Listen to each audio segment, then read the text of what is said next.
Hello, everybody, and welcome back to my book club. But it is day one of summerween. What the actual day is, I don't know. But this is a this is a readathon being hosted by the beautiful Gabby from Gabby Reads and the stunning Olivia from Olivia Reads a Latte. They are beautiful queens and they love horror and I love horror, so I was like, you know what? Even though I have a lot to do for this channel, I am going to be participating in their readathon. Now, I'm going to be winging the shit out of this. I did not film a TBR video because the last time I filmed a TBR video was for the reading rush, and I fucked that reading vlog up so bad. You know what? I've accepted the fact that I'm a mood reader. I'm a mood reader, which means that I read what the fuck I want whenever the fuck I want to read the fucking thing. So, I will not be making a TBR ever again, like in general, like even for TBR for August, TBR for September. I am not gonna do that because I just can't commit to that shit. So I don't even know what the prompts are. What I do know is that I have a bunch of books that I want to read on the iPad, and I am gonna look at the prompts and match them to whatever is convenient. If I stretch a lot of the prompts to the point that I'm reading a book that doesn't correspond to the prompt anymore, Gabby loves me. And she won't mind. Anyway, so I'm gonna look at the prompts and we are gonna see what the fuck I am gonna be reading. I think I'm gonna do... Okay. Okay, this looks fun. I'm gonna read The Whisper Man by Mr. Alex North. And I'm gonna read this because I read The Shadows very recently and I liked it a lot. But many people have said to not read The Whisper Man, so I'm kind of going in with low expectations. I don't know what to anticipate, but I'm gonna start with this because it's short and it's very early in the morning. And you know what? If I want to read with the sun up, then I can read with the sun up, you know? I have my coffee with my phone. I'm feeling very autumnal. Even though it's very tropical over here, it's nice and windy. And I'm gonna start reading, so check in soon. Summerween commence.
Hola, everybody. I have just gotten a bit past part 2 of The Whisper Man, and I am seriously questioning whether I should listen to anyone's booktube advice ever again. Just kidding. I love you all. Everyone who said that this book wasn't worth reading, I will still listen to you. But so far, I am really digging this book. I love the relationship between Tom and Jake. So basically, for those of you who don't know, and will be a spoiler-free vlog because I don't have time to talk so much because I have to read 4 or 5 books for this vlog, but I'm probably only gonna read 4. Who knows? Maybe only 3. Here's the deal, right? This book is about this guy named Tom. He is a father to this young boy named Jake, and his wife, Rebecca, has recently died. So as a result, they move house and start Jake off in a different school. And while all this is happening, there is a serial killer killing young boys in the same fashion that a serial killer had killed them in the past. So we have, despite the fact that Tom clearly loves Jake so much, there is so much trauma in this relationship. So I do love that. Whenever I read books from, you know, a father and a son, it's always so cold, but there's such genuine, moving warmth over here. It just feels so rare and feels so fresh, and I am truly enjoying it so much. I believe Detective Amanda, who was in The Shadows, is also in this, and she is quite stale. Like, her character was my least favorite part of the Shadows, and she's a bit over here. It does feel very similar to the Shadows in how there is a crime in the past, and there's like a copycat crime happening similarly in the present, and it takes place from the point of view of both law enforcement and people not in law enforcement. So although there are similarities, I am enjoying this one quite a bit. If I end up liking it more than the Shadows, oh my gosh. Anywho, check back in soon. Oh my god, another thing. So I know it's pretty quick, but I love the way Alex North writes Tom to be so vulnerable. Like, it's so rare to see such male vulnerability. Like, whenever we have a male protagonist, it's very machismo, it's very, like, you know, man's man. But Tom truly is a vulnerable character who cries, who feels emotions, and it just feels so real and tangible to me. Like, I buy the fact that he is grieving his wife. Like, there was a part in the book that I was reading when he was trying to comfort Jake, and the second he was triggered by, you know, remembering his wife, before he could even finish his sentence, he started crying, and this book's kind of getting to me. This book is getting to me. Some people have said that the ending is a bit of a letdown, so I don't know if this is going to be concerning who the actual killer is, but so far I am not mad at this book at all. I am riveted. And I just can't wait. Like, I love it. I love how character-centered it is, and I love how well Alex North is doing these characters. I'm invested. I'm hooked in their story. Anyway, check back in soon. Maybe sooner or later. Who knows? Oh my god. Okay, you guys, it's around 1 p.m. I came out here at around 9 a.m., and I have not been able to put this book down. I might finish it out here, but oh my god, let me just tell you, okay, here's the deal with the Whisper Man. We follow 3 generations, okay? We follow a grandfather, a father, and a son. So the grandfather is Detective Pete, and Detective Pete is like engaging in this like very Silence of the Lambs investigation. He is a detective who apparently has captured this man named Frank Carver, who was a killer in the past. I'm not going to say exactly who, because, like, you know, spoilers, but okay, I promise that this is a spoiler-free vlog. But he is meeting up with this killer. This killer is being vague as fuck, and he's trying to be like, you know what, there is someone who is doing some shit, and you are the only one who can give me answers as to who is doing what and why. But Mr. Frank Carver is like taunting him, and I said the male vulnerability with Thomas good. The male vulnerability and emotions with Pete is also so good. Like, you can really tell, and Alex North really gets how all this work in the field of detective investigation and crime and shit has really impacted him, and how he is like traumatized by all of these cases that have haunted him in the past. It's so good. Oh my god. And now we have Tom, the father, who is trying to get to the bottom of this house that he and Jake have recently moved into, and while he's doing so, he's like kind of learning more about his dead wife, Rebecca. It's like a creepy book with a genuinely emotionally moving story also being offered up. And then you have the story of Jake, who is like dealing with the death of his mom, and he has these imaginary friends. So you don't know if this stuff is actually, if there's like supernatural stuff at play too. And I am very hooked with all these storylines. I am not disappointed at all. I am like more than halfway. It's so good so far. Anyway, I'm gonna get back into this because it's so good. Anyway, check back in soon. Mwah.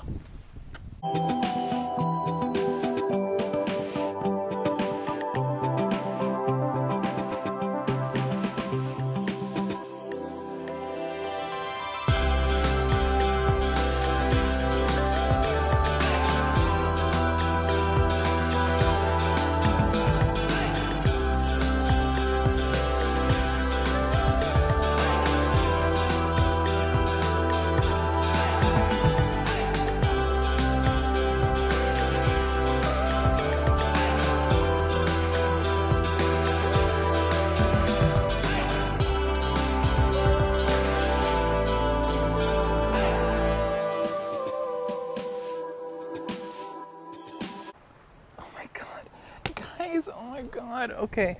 So you know how I said that little Jake had an imaginary friend? So I am near the end of the book because I can't stop! I can't stop reading! I am in the part where they reveal who this imaginary friend is and the significance of this imaginary friend. It's just so sweet. It's so adorable. It's just so heartwarming and genuinely emotionally moving. And oh my god, also, oh my god, also, okay, let me find a place to put you. Let me put you over here.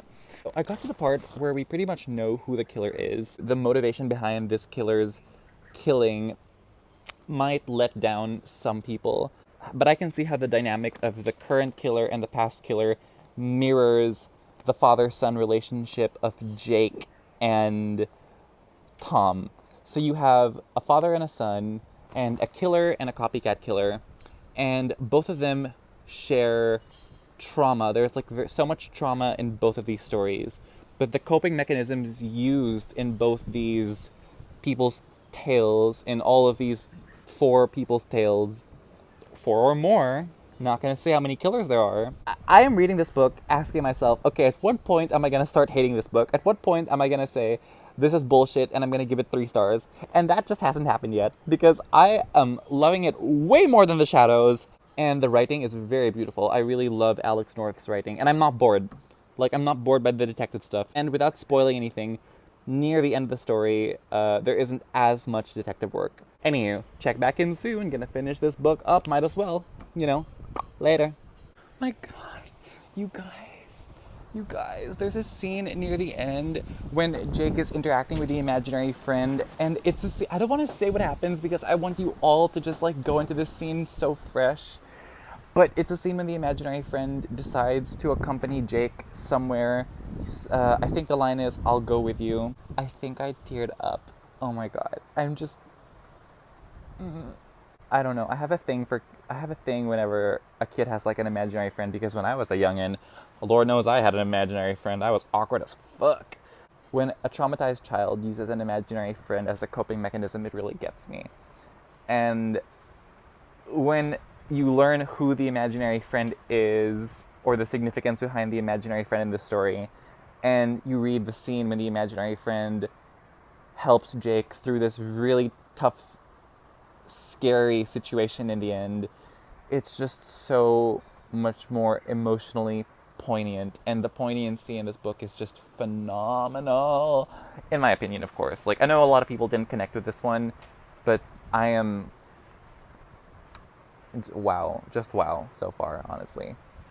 Anyway, I think I have about 30 pages more, because I've been reading for like 6 hours straight. It's almost in the afternoon. As you can see, it's very windy, but might as well just finish this book, and then lunchtime. Anyway, chat soon. I just finished The Whisper Man. Oh my god. I've been reading for 6.5 hours straight. It is almost mid-afternoon and I need to go in and eat, but I was unable to put this book down because it was so good.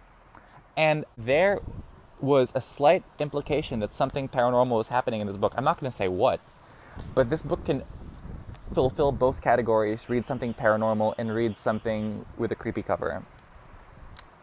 So yeah. So I think maybe this one will cover both, because I don't know how many books I actually want to read for Halloween, for summerween rather. I rarely describe thrillers with this word. As a matter of fact, I rarely describe books with this word. But The Whisper Man was beautiful. It was beautiful. It was so...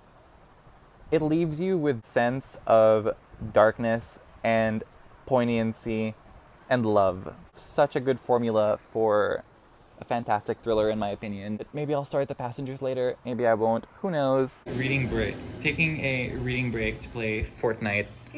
And... yeah. I'm playing Fortnite, and I'm gonna win. What is this game? This is going on the internet, Sarah. Fortnite! Yay! I did it! Oh my god! Me! Yay! I'm such a noob, but did I make the last kill? No. I didn't! Who made the last kill? Ooh, look, I'm pink now. Wow. I'm usually bad at Fortnite. I'm gonna play another one. I don't want to read anymore. You guys, I think we're in the middle of a battle here. Hello? Hello! No, we must party first.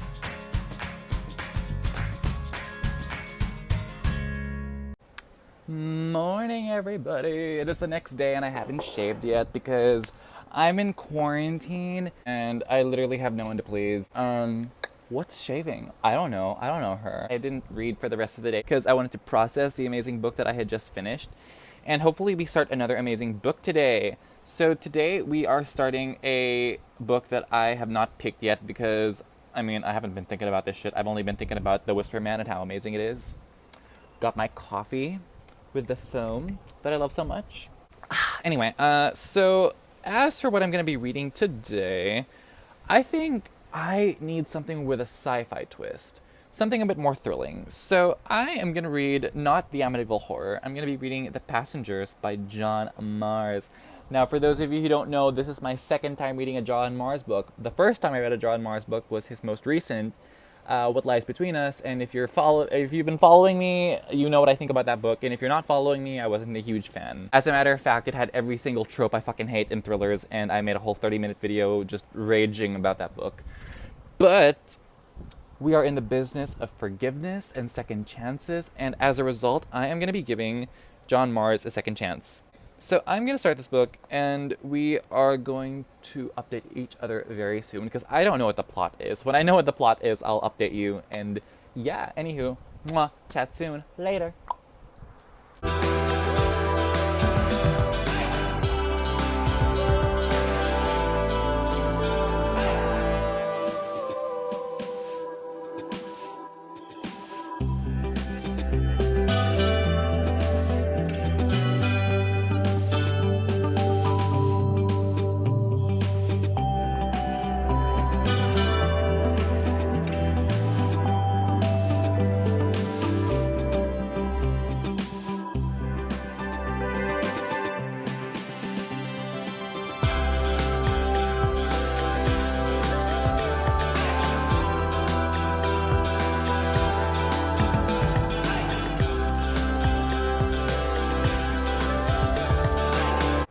Okay, for anyone wondering, it's about 10 a.m. and I keep forgetting to say what fucking time it is, so oh my gosh. I am not a vlogger, but I'm attempting to be because I want to participate in this reading vlog because I just feel good about it. Anywho, so I more or less know what the plot is. I'm about 45 pages in to The Passengers by John Mars, and I'm enjoying it significantly more than What Lies Between Us. So this book is set in a future where we have driverless cars and there are models like type 1, type 2, type 3, type 4, type 5, or I think it's level 1, level 2, whatever. Level 5 or type 5 rather is the kinds of cars that fully drive themselves. The other lower levels have, a bit more autonomy. Like you get to have a bit of driving power over the car, but like the level 5 ones, nada. It's the car driving you. So we have about I think 6, 8, 7, I wasn't counting, because I just started, so I'm not too hooked on these characters yet. We got a bunch of people, and the book starts off with chapters that center around each of them getting into a driverless car, and they are told that the car has been hacked, and that they will be forced to participate in this thing where in a couple of hours they will all die. So I don't know if the cars are going to blow up, if the cars are all going to crash in each other. I'm unaware of what's going to happen. I'm unaware of, or if they're going to be transported to a place with a bunch of people who are going to keep them hostage. I do know that they are all in a very sticky situation, if you know what I mean. Anyway, so, and we also have this character named Libby who is participating in this like focus group thing where she shows up to a meeting and they are fed government propaganda, basically telling them how amazing these driverless cars are. And this group is to decide whether or not this group is to. So the focus of. So the objective of this group is. So the objective of this group is to look at car crash accidents and decide as a group with democracy, I guess, whether or not the car is guilty or the person they bumped is guilty. And shocker, the government is involved in this whole car thing. So does the car ever get blamed? I think you all know the answer. Anyway, I have no connection to any of these characters, so I don't know. Maybe it's another story with weak characters, but then again, I'm only like 10% through the way because it's like 400 pages. I'm 45 pages in, and we will see how this story goes. I will update you very soon. Chat soon. Mwah. Day 2. I'm gonna check back in and chat soon.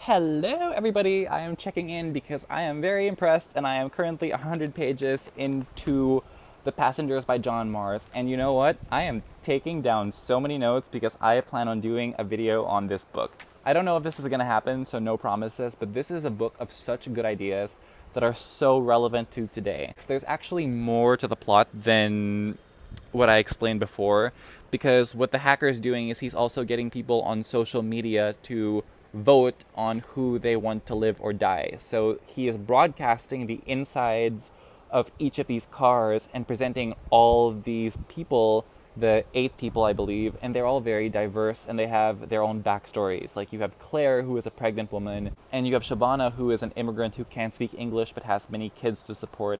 And with all these people, you have such different biases, right? So you really get to see the kinds of biases we have in society, and a microcosm for this is the focus group that Libby is a part of, because the hacker made it clear that the people in this focus group are going to be interviewing select individuals in these cars. Without spoiling, the hacker makes it clear that what's happening is really happening. Like, he gives you pretty decent signs that he's willing to kill people if people don't participate in what he wants them to participate in. So that's really good so far.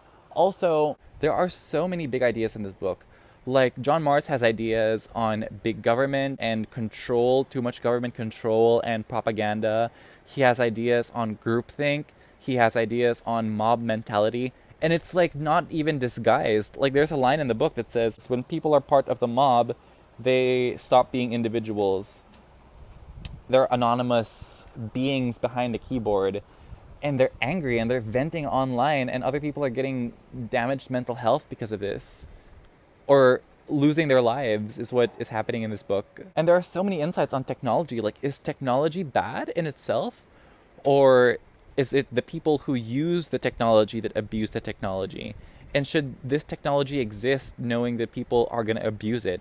And should there be regulation, or should there be a lack of regulation so that more people have access to it and therefore have an understanding that it shouldn't be used? I don't know. Like, there are so many big ideas in this book that I want to cover in a separate video that I'm just so impressed so far. I can't believe that the man who wrote What Lies Between Us, one of the most shallow, stupid thrillers I've ever read, is the same man who wrote this brilliant book. I mean, I don't know if I'm going to give it 5 stars because the middle is a bit draggy. Like, it's starting to get very Agatha Christie, with each person giving their testimonies, which I don't really like or care for. It's very thesis statement-ish. It's very thesis paper-ish. You know, one person talking one by one. It's very structured. But idea-wise, this is a 10 out of 10. Like, this is, like, really relevant to today. The people in Libby's focus group are also going to have a say on who lives and dies, and they are a microcosm for society because they each have their own biases. Like, the people in the cars are very diverse, right? You have like a Muslim immigrant, you have a pregnant woman, you have a husband who cheated on his wife and all that stuff. It's like the film 12 Angry Men, like when they're debating on the innocence of this guy. So with logic, and a guy is like using logic and clear thinking to help this man's innocence be discovered. And over here, all these people are using their logic and personal biases to persuade the public and each other that certain people are more worthy of saving than others. And even though that's such a corrupt and wrong concept, the way these people reason it out is so fantastic. I am loving this book so much the more I think about it and the more I say about it. It's so good. John Mars, excellent novel so far. even if I'm disappointed by the ending, like this stuff alone and the way he's able to write it is just solid work, man. Like, if you're watching this, John Mars, I don't apologize for my opinion on What Lies Between Us, but with this book, you really have a winner. So, yeah. Anyway, I'm gonna read more and check back in soon.